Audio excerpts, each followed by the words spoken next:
Na semana passada, a gente pôde ver um pouco da loucura de Deus, revelando ao mundo um Messias crucificado como forma de salvação. A gente viu que, para a época, não fazia sentido nenhum a forma de Deus salvar o homem e a criação sendo por meio de um homem pregado numa cruz. Mas a gente também vê como Deus não se atém à sabedoria humana para fazer aquilo que Ele quer fazer. E seguindo esse caminho de loucura divina, Paulo vai ainda tratar de mais dois aspectos de loucura. A loucura do chamado dos cristãos, que é o que a gente vai ver hoje, e a própria loucura da pregação. Então, Paulo, ele quer, com esse trecho que a gente vai analisar hoje aqui, chamar a atenção dos irmãos de Corinto a respeito do próprio chamado deles. Por quê? Porque como a gente viu, desde o nosso início da série, a carta de Coríntios ela vai ser tratada de problema por problema. E qual é o primeiro problema que a gente está tratando aqui? Quem se arrisca? Divisão? Quem dá mais? Divisão, tá certo. O pessoal tá meio nervoso, mas quem respondeu tá certo. Se você respondesse falta de unidade, eu também ia considerar certo. E por que eles estavam divididos? Porque eles estavam escolhendo entre os seus líderes preferidos. E isso estava causando uma divisão de alguns grupos naquela comunidade, como a Jo bem expôs para a gente aqui. E o ponto dessa divisão desses irmãos é que eles estavam escolhendo os seus líderes preferidos por conta de um método de sabedoria humana que eles achavam que era melhor aplicável. E por estarem escolhendo os seus líderes preferidos, eles se consideravam superiores aos seus irmãos por conta da escolha desses mestres. Só que o próprio Paulo vai tratar no capítulo 3 aqui de 1 Coríntios, que esses líderes a qual eles estão seguindo e se vangloriando disso, não são nada mais que servos. Servos comissionados para o Senhor no trabalho de edificação da igreja. Então o próprio Paulo já vai falar mais à frente assim, olha, isso que vocês estão fazendo e tomando para si glória, não tem nada a ver. Porque eu mesmo não estou tomando isso para mim, Apolo não toma para ele, Pedro não toma para ele, e muito menos existe um partido de Cristo. Então parem com isso. O que vocês estão fazendo, o que vocês estão tendo como modelo de sabedoria, não se aplica ao modelo que Deus usa como sabedoria. E aí a gente vai tratar devagarzinho hoje. Hoje a gente tem 6 versículos só para a gente tratar. Gil, o negócio aqui, subiu um bagulho aqui que eu não sei tirar. Cadê meu assistente? Só tira. Ele tem como bloquear ele? Não. Gente, eu tô acostumado com Android, aí me dá um negócio aqui da maçã mordida, eu não sei mexer. Jesus, me dá um negócio da maçã mordida aqui também. Aleluia, aleluia. Então, Paulo vem falando para esses irmãos assim, olha só, para de se achar superior aos seus irmãos. Para de se achar mais importante por conta de líderes que vocês escolhem, porque eles são só servos. Se vocês olharem para o chamado de vocês, não tem ninguém que de fato merecia esse chamado. Ninguém de vocês tinha muita importância em meio à sociedade. Nenhum de vocês era de nome famoso, nenhum de vocês tinha nenhum prestígio, nenhum de vocês tinha uma conta bancária bem recheada para que isso pudesse encher os olhos do Senhor a ponto dele escolher vocês. Se a gente fosse usar uma tradução bem atualizada, eles seriam só os Silvers que as estrelas não brilham. Nem todos eram funkeiros, mas alguns eram pais de família. Então, Paulo já vai mostrando... Muito criativo, hein? guardando essa frase já tem 3 meses já. Brincadeira. Então, por que Deus escolhe esse tipo de pessoa? Para mostrar para o homem que a glória não é do homem, a glória é de Deus. E a glória é da escolha de Deus. Essa é a finalidade da escolha de Deus sobre a vida de cada um de nós. Tanto dos irmãos de Corinto, quanto de nós hoje aqui como igreja. Nenhum de nós foi escolhido e nenhum que ainda vai ser escolhido será por causa de um mérito próprio. Quando a gente olha para a escolha de alguém e define que o método é o que a pessoa pode fazer, o que a pessoa tem, a gente tira totalmente Jesus do foco. O foco da nossa escolha é o próprio Jesus. O foco da nossa escolha é a soberania de Deus sobre toda a criação. Então, irmãos, não tem nada de especial em mim e em você que nos fizesse tão aceitos a ponto de sermos escolhidos por Deus, por causa daquilo que a gente faz, daquilo que a gente tem, daquilo que a gente veste, daquilo que a gente fala. Toda a glória é sempre do Senhor. E a gente nunca pode esquecer disso. E Ele faz isso para tirar o orgulho do homem. Porque o homem, por natureza, é orgulhoso. Então, até na escolha de Deus, ou desde a escolha de Deus, a gente vê como Ele é bondoso. É bondade dele escolher o homem sem que o homem tenha benefício nenhum para dar para ele. Porque a gente não tem benefício nenhum para dar para o Senhor. Quem somos nós para entregar alguma coisa para o Senhor que Ele já não tenha? Pelo contrário, é Ele que nos abençoa com aquilo que a gente tem, que a gente precisa, ou que a gente quer. Na bondade de Deus, Ele nos abençoa assim. Então, a glória nunca vai ser do homem. A glória sempre vai ser de Deus. Então, vamos no texto? Eu vou ler na versão aqui da NAA, mas em alguns versos eu vou querer pegar algumas outras traduções, tá? Então, a gente vai ler hoje do verso 26 até o 31, para a gente terminar esse primeiro capítulo. Então, quem achou, dá um glória. Quem não achou, diz vigia. Vigia. Alguém não? Wagner já está lá atrás, meu Deus. Porra. Quem estava ontem já pegou a referência. Não vai dormir não, hein? O corredor está vazio, glória a Deus. Irmãos, considerem a vocação de vocês. Não foram chamados muitos sábios segundo a carne, nem muitos poderosos, nem muitos de nobre nascimento. Pelo contrário, Deus escolheu as coisas loucas do mundo para envergonhar os sábios e escolheu as coisas fracas do mundo para envergonhar as fortes. E Deus escolheu as coisas humildes do mundo e as desprezadas e aquelas que não são para reduzir a nada as que são, a fim de que ninguém se glorie na presença de Deus. Mas vocês são dele, em Cristo Jesus, o qual se tornou para nós, da parte de Deus, sabedoria, justiça, santificação e redenção. Para que, como está escrito, aquele que se gloria, glorie-se no Senhor.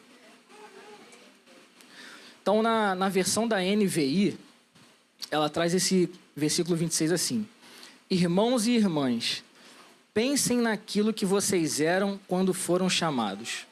Não muitos de vocês eram sábios segundo padrões humanos. Não muitos eram influentes. Não muitos eram de nobre nascimento. Então, Paulo está justamente fazendo isso que a gente acabou de falar aqui. Irmãos, olhem para o chamado de vocês. Isso serve para cada um de nós aqui. Quem nós éramos quando Deus decidiu nos chamar? Onde nós estávamos quando Deus decidiu nos chamar? Que tipo de vida a gente levava quando Deus decidiu nos chamar? E a resposta é óbvia. Nenhum de nós tinha nada demais para chamar a atenção do Senhor. Falar assim, ei, me escolhe. Ele olhar assim, aquele lá está se destacando muito. Vem. Não. Nenhum de nós tinha nada que pudesse ser de proveito para o Senhor, para essa questão dele escolher a cada um de nós. Paulo está falando que o Senhor não leva em consideração padrões humanos de escolha. Deus não olha para uma pessoa pelo status social dela. Deus não olha para uma pessoa por quanto dinheiro ela tem. Deus não olha para uma pessoa por quantas obras ela faz. A gente já falou aqui, se fosse assim, projeto do Criança Esperança, estaria todo mundo salvo, né? Porque estão fazendo boas ações. Mas Deus não está olhando para isso. E Paulo está chamando a atenção desses irmãos justamente para isso. Irmãos, por que vocês estão se dividindo? Por que vocês estão entrando em discórdia? Por que vocês se acham superiores uns aos outros por conta da escolha do mestre que vocês estão seguindo? Olha para vocês. Quem são vocês para Deus escolher? Vocês estão se dividindo por coisas completamente fúteis. Coisas na qual o Senhor não está enganjado em fazer. Ou seja, estão perdendo tempo. E aí, para a gente pegar um pouco desse verso assim no original, essa parte assim que fala, não muitos de vocês eram sábios. E aí no grego é sophoi.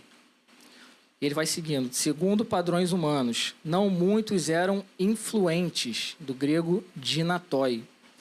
E essa palavra, essas duas palavras, sophoi e dinatoi, elas vão contrastar com Sofia e Dinamis, que a gente vê no verso 24, que é sabedoria e poder.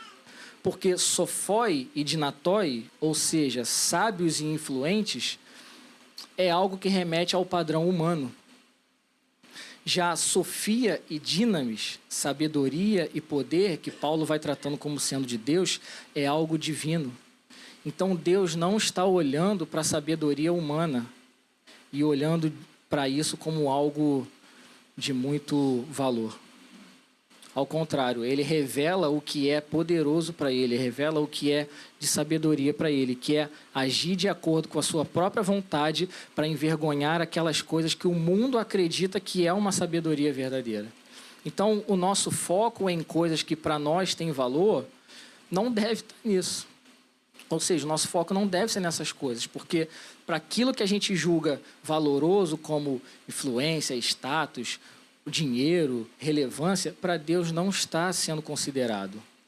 É claro que eu não estou fazendo aqui uma apologia a você não estudar, a você não procurar crescer em sabedoria, em conhecimento, ter uma profissão, só que Deus não olha para essas coisas. Deus justamente não olha para que o homem não se orgulhe diante dele por causa disso. Imagina se Deus escolhesse o homem por conta de algo que ele tem ou pode fazer. Por causa do nosso orgulho, derivado do pecado, nós com certeza nos apresentaríamos diante de Deus e colocaríamos isso frente a ele, assim, aqui, ó, o que eu tenho. Aqui, o que eu sou. Aqui, o que eu posso fazer.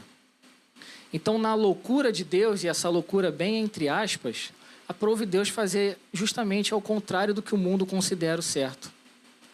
Vocês estão brigando por causa da influência dos seus mestres, porque vocês querem ser relevantes à sombra deles? Tá bom. Então eu escolho aqueles que não têm relevância nenhuma. A gente viu na introdução aos Coríntios que era uma cidade multicultural, era uma cidade onde tinha muita impureza sexual. E isso, diante de Deus, corrobora para aquelas pessoas não terem valor nenhum para ter uma escolha. Mas Deus decide escolher um povo ali. Deus até fala para Paulo, isso está relatado lá em Atos 18, para ele não desistir de pregar a palavra em Corinto, porque ele tinha muita gente para ser salva ali. Ou seja, pessoas que, se a gente olhasse, botasse assim numa ótica evangélica, não tinha nada a oferecer. Aquele que vive em impureza sexual, em prostituição, Deus vai chamar ele? Não. Deus tem que chamar o outro que está indo na igreja lá todo domingo, santinho, bonitinho. Mas a loucura de Deus resgata o homem até na mais densa pobreza e lamaçal dele, para que a glória seja só do Senhor e não nossa por causa dos nossos feitos. Amém, gente? Amém. Tem uma frase do Charles Hold, que ele diz assim: as coisas que elevam o homem no mundo, saber, influência, classe, não são as que levam a Deus e a salvação. Ou seja, o nosso saber, o nosso esforço, os nossos atos não podem nos conduzir à salvação. Nós somos salvos somente por intermédio de Jesus, pela graça de Deus por meio de Jesus. Amém? Ou seja, ninguém vai ser salvo porque é sábio, tá? Se Deus não escolher, a sabedoria humana não conta para nada. E ele vai seguir dizendo, eu vou juntar aqui o verso 27 e 28, que ele diz, pelo contrário, Deus escolheu as coisas loucas do mundo para envergonhar os sábios e escolheu as coisas fracas do mundo para envergonhar as fortes. E Deus escolheu as coisas humildes do mundo e as desprezadas e aquelas que não são para reduzir a nada as que são. Ou seja, mais uma vez Paulo está falando aqui que Deus não está olhando como o mundo olha. Deus não está seguindo o padrão que o mundo segue. Pelo contrário, ele vai justamente na direção oposta para revelar que a glória da escolha do homem e da salvação do homem é somente dele. E aí tem alguns pontos aqui que a gente pode observar, alguns destaques aqui que eu queria fazer, que a sabedoria humana, ela não pode nos conduzir à vida eterna. A sabedoria do mundo não pode te levar para mais perto de Deus. A sabedoria do mundo não te faz mais parecido com Jesus. Então, quando a gente tenta na força do nosso braço, a gente está tentando em vão. Quando a gente acha que a gente pode fazer alguma coisa e isso nos aproximar de Deus e nos fazer mais parecidos com Jesus por causa da força do nosso braço, estamos indo como alguém que vai em direção a um muro em alta velocidade. Não vai dar em nada de bom ali. E o que a gente faz em relação a isso? A gente se submete ao Senhor. A gente se prostra ao Senhor e a gente se coloca em reta a revelação de quem Ele é. Porque a revelação de quem Ele é transforma a nossa vida. Uma pessoa, ela pode ler toda a Bíblia 3 vezes ao ano e ela pode não ser transformada. Porque talvez aquela leitura seja só para encher um espaço de conhecimento que ela tem. Se aquela leitura não é com um propósito de ser mais parecido com Jesus, ela está lendo a Bíblia como se ela estivesse lendo um jornal. Para efeito de salvação e transformação, não está agregando em nada. E como a gente sempre fala aqui, às vezes a gente entra no modo automático, e a gente vai, não, eu estou lendo minha Bíblia, eu estou praticando tudo certinho, não sei o quê, então eu vou... Não, cara. Qual é a motivação do seu coração? É ter muito conhecimento para você poder debater, expor com alguém, se mostrar que você é uma pessoa muito erudita? Ou, de fato, o nosso desejo é ser transformado pelo Senhor? Na força do nosso braço, ninguém vai conseguir ser transformado à imagem de Jesus. O Léo até falou algo na reunião dos homens ontem que é importante, que vai chegar um dia em que Jesus vai falar para muitos assim, ó, eu não conheço vocês. Isso é um texto bem conhecido até. E tem pessoas que estão gastando a vida de um jeito que vai chegar no dia derradeiro e Jesus vai falar assim, ó, olha, eu não conheço vocês. Porque o estilo de vida que ela leva não se propõe a conhecer a Deus. Ou seja, ela está igual uma bexiga, né? Uma bola de... Ela está se enchendo, mas se alguém chegar com um alfinetinho ali, ela estoura e não tem proveito para mais nada. O que a gente faz com uma bola de gás quando ela estoura? Nada, a gente pega e joga no lixo. Então, muitos de nós, e não só aqui, mas num contexto geral de igreja, estamos vivendo para a glória do próprio homem. Não estamos vivendo um estilo de vida na qual glorifica a Deus, porque nós não estamos nos enchendo do Espírito, estamos nos enchendo de vento. Só que esse vento tem a aparência de espiritual. Mas vai chegar um dia que Jesus vai falar assim, olha, queridão, não dá, não te conheço, como é que você vai entrar aqui? Mas graças a Deus que o Senhor ainda nos dá a oportunidade. Graças a Deus, por causa do seu Espírito, nós temos oportunidade de ser transformados. De ter a nossa mente, a nossa vida e o nosso coração renovado. De saber que o nosso esforço humano não nos garante um peso de glória eterna. Só mesmo um coração devoto entregue ao Senhor pode ser transformado. E aí eu queria fazer umas perguntas, que isso serve para todos nós, sem exceção, que é mais para a nossa reflexão. Que diploma pode impressionar a Deus se Ele criou todas as coisas? Que conta bancária recheada pode impressionar a Deus se Ele é o dono do ouro e da prata? Quão famoso alguém pode ser a ponto de impressionar a Deus se o Salmo 66, verso 4, diz que toda a terra adora e canta louvores a Ele? Ou seja, quem é o homem para que se glorie nos seus próprios feitos? Quem é o artista mais badalado aí que você conhece e segue, que ele pode chegar diante de Deus e falar assim, olha, eu tenho não sei quantos milhões de seguidores, deixa eu entrar aí. Essa semana eu estava vendo uma reportagem que saiu dos atletas mais bem pagos do mundo aí e tal. E vi que o Neymar já está na casa dos 5 bilhões de... Não sei se é de reais, não sei se é de dólares. É de dólares? E tá lá o Michael Jordan em primeiro, acho que 50 bilhões de dólares. 50 bilhões de dólares, é muita coisa, é muito dinheiro. Quem é o Michael Jordan, com todo o dinheiro e com toda a fama dele, diante de Deus?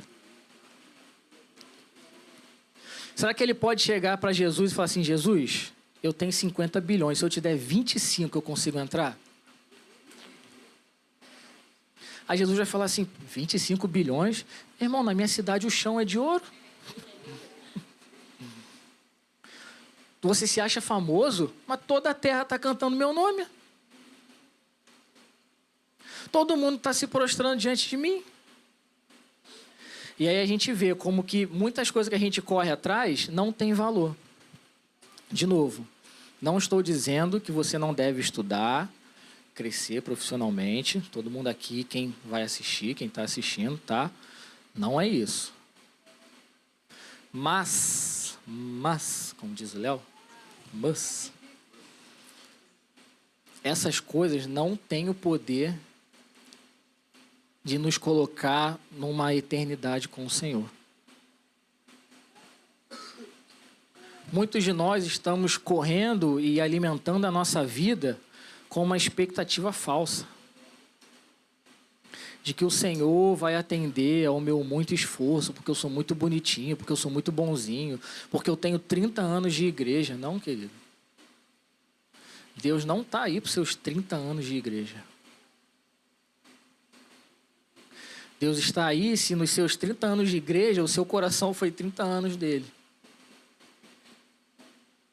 Porque o nosso tempo de evangelho não significa nada. Certa vez uma pessoa falou, ele falou alguma coisa assim que não estava muito de acordo com a Bíblia. Aí eu falei, cara, esse texto não está muito concordante aí com o seu pensamento, não. Ele falou assim, irmão, o tempo que você tem de vida, eu tenho de igreja. Eu falei, então amém. Amém. Amém. Continua na mesma. Infelizmente. Continua na mesma. E talvez essa pessoa seja um exemplo prático de que um dia ele vai chegar para Jesus e Jesus vai falar assim, quem é você? Assim, Jesus, mas eu estou 30 anos na igreja. Jesus falou assim, não. Tá não, você nunca foi à igreja?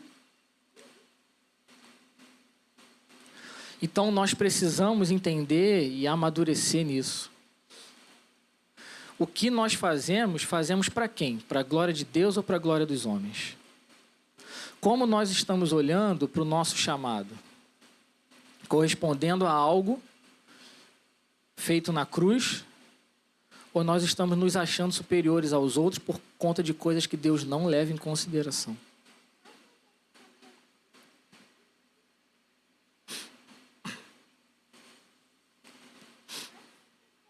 Tem uma frase do Gordon Fee, que ele diz, o que Deus fez na cruz ao chamar os humildes, não só manifesta o caráter gracioso de Deus, mas também mostra que ele não está em dívida com o mundo. Assim, Deus não tem de prestar conta aos sábios, mas os envergonha com sua atividade graciosa por meio de Cristo. E aí ele vai dizer no verso 29, por que ele faz tudo isso? Por que a escolha dele é uma loucura mediante a um mundo que se acha muito sábio? A fim de que ninguém se glorie na presença de Deus. A NVI vai dizer, para que ninguém possa se vangloriar diante dele. E vangloriar aqui, ele tem uma ideia bem particular, que é depositar plena confiança em algum objeto impróprio para se proteger. Então, o que os homens fazem? Estão se vangloriando em algo que não tem o poder de proteger eles. Em algo que não tem o poder de salvá-los. Em algo que não tem o poder de garantir a eles vida eterna. Estão se vangloriando em coisas fúteis. Objetos, escolhas, carreiras, seguidores, dinheiro. Seja lá o que a nossa mente puder imaginar. E Deus faz isso de forma muito graciosa. Ele faz essa escolha maluca justamente para tirar do homem a opção do orgulho. A opção de chegar diante dele apresentando alguma coisa. Ou nós depositamos a nossa confiança na obra redentora de Deus, ou não. Ou nós nos gloriamos daquilo que Jesus fez na cruz, ou não. Não tem meio termo. Não tem se gloriar de segunda a quinta na obra de Jesus e sexta, sábado e domingo no seu dinheiro, na sua conta bancária recheada. Ou você se gloria todos os dias nos feitos de Deus, ou não. Ou você se satisfaz todos os dias nos feitos de Deus, ou não. Ou você vive uma vida para a glória de Deus, ou não. Não tem mais ou menos. Não tem segunda, quarta e sexta, de um, terça, quinta e sábado, de outro e domingo é folga. Não existe isso. Então Deus vai tratar isso com o homem. Eu falei, não adianta. Não adianta vocês quererem se apresentar diante de mim achando que vocês são, que vocês têm ou que vocês podem alguma coisa. E ele vai seguir no verso 30. Mas vocês são dele, em Cristo Jesus, o qual se tornou para nós, da parte de Deus, sabedoria, justiça, santificação e redenção.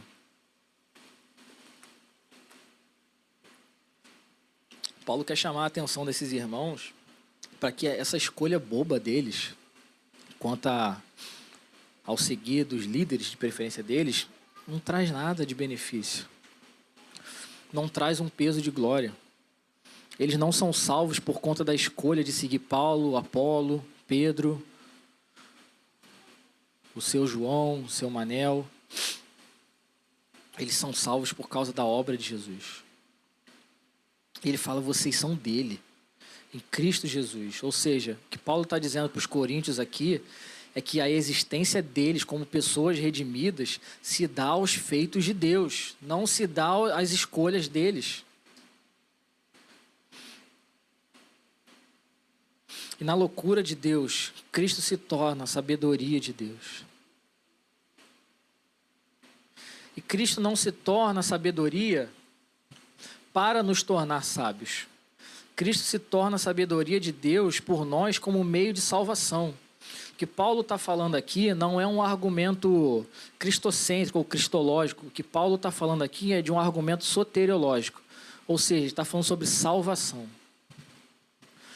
Ele não fala de Jesus se tornar sabedoria por nós ou para nós, a fim de que nós fôssemos cheios de sabedoria e conhecimento por causa disso.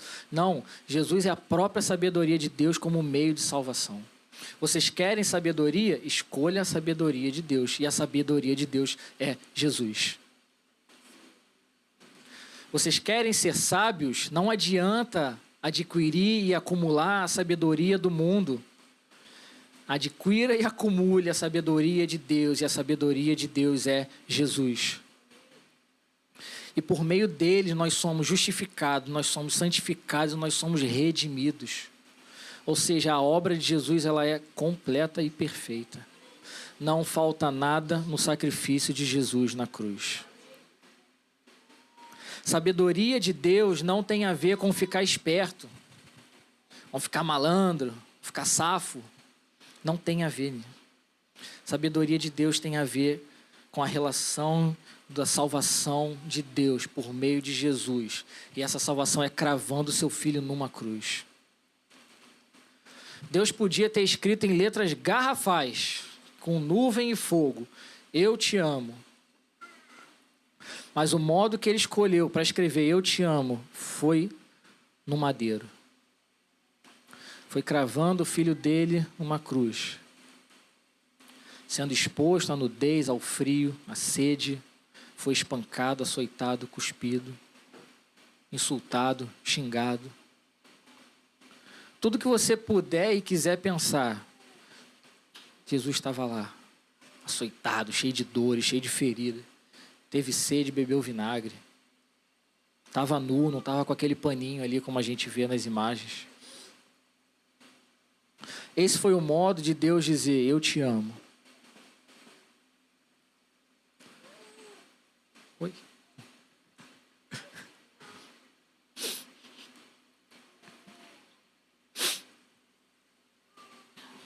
Tem uma outra citação do Gordon Fee, que ele diz: agora que outros motivos de confiança foram afastados pela contradição divina, resta aos coríntios e a nós mesmos o derradeiro risco, confiar nossa vida apenas a Deus e, portanto, nos vangloriar de Deus, o que significa confiar na loucura de Deus, um Messias crucificado. Então, dizer que entendemos essa mensagem significa que nós estamos assumindo um compromisso em colocar a nossa confiança diante de Deus. E às vezes a gente corre atrás de, principalmente quem é homem, talvez faça mais sentido, de correr atrás de uma estabilidade financeira para a segurança da nossa família. Você pode ter o melhor emprego que o mercado financeiro puder te proporcionar. Aí vem uma pandemia e quebra tudo. Empresas fecham, empresários falem, pessoas são demitidas. E de repente, médicos com anos de carreira estão num trem vendendo bala. Nada contra quem vende bala no trem.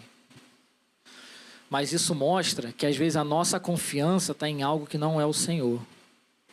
E às vezes Deus faz algo na história e mostra assim, olha, a confiança tem que estar em mim e não nas coisas. Então, onde nós estamos depositando a nossa confiança? Em que nós estamos nos gloriando? Na sabedoria do mundo ou na sabedoria de Deus? Porque a sabedoria do mundo em nada é proveitosa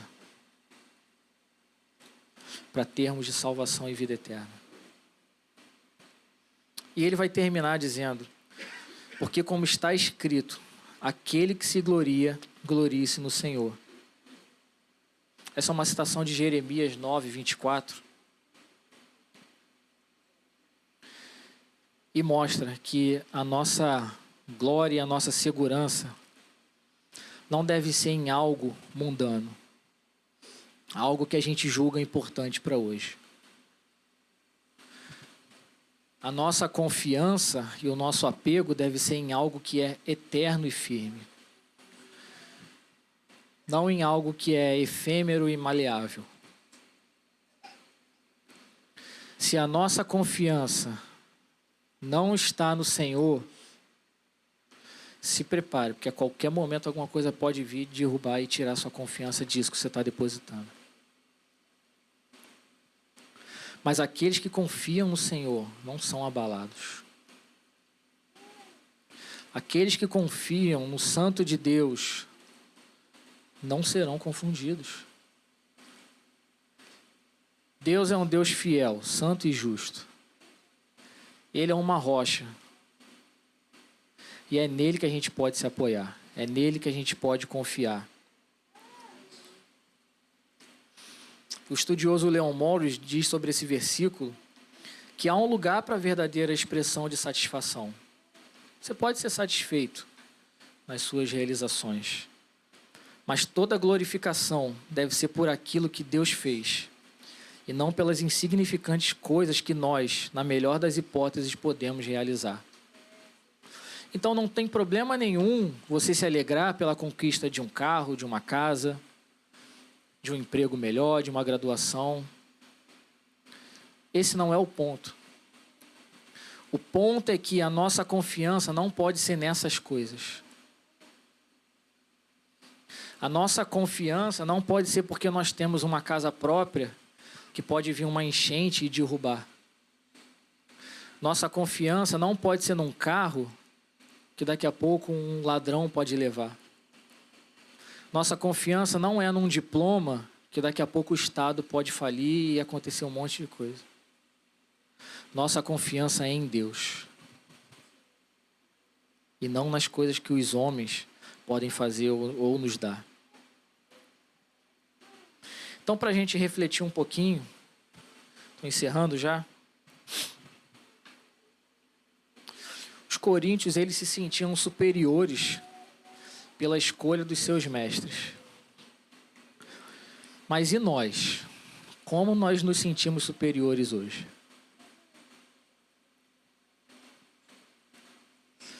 Talvez nós nos sentimos superiores a muitos irmãos em Cristo porque nós temos uma comunidade que é centrada na palavra. Só que isso não é para a glória do homem, é para a glória de Deus. Infelizmente, muitas vezes nós nos sentimos superiores por causa disso. Estamos numa comunidade centrada na palavra, mas talvez o nosso coração não está caminhando em humildade. Em orar para que o Senhor revele a sua glória a muitos irmãos em comunidades que não estão saudáveis. Em que Deus envie ou levante pessoas que sejam comprometidas com a palavra da verdade.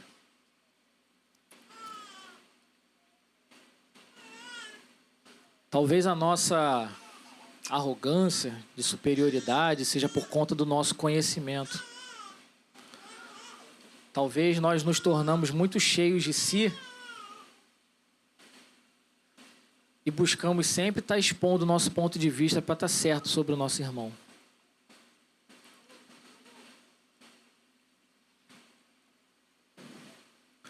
Só que cada um de nós tem um ponto de que a gente precisa se arrepender diante do Senhor. Porque a nossa vida precisa ser para a glória dele. E se há algo que nos divide nesse ponto, em viver uma vida para a glória dele, ou não, precisa ser abandonado.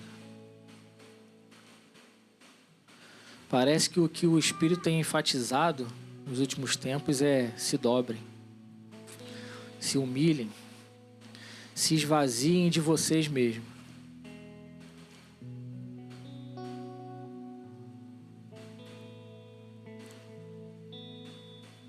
Parece que ele fala assim: vocês querem que o coração de vocês seja todo meu? Tá bom, então começa a limpar a casa.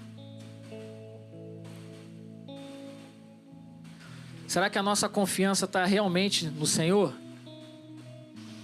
A ponto de que se amanhã estourar uma tribulação aí, a gente não vai titubear? Como está o nosso coração diante de Deus?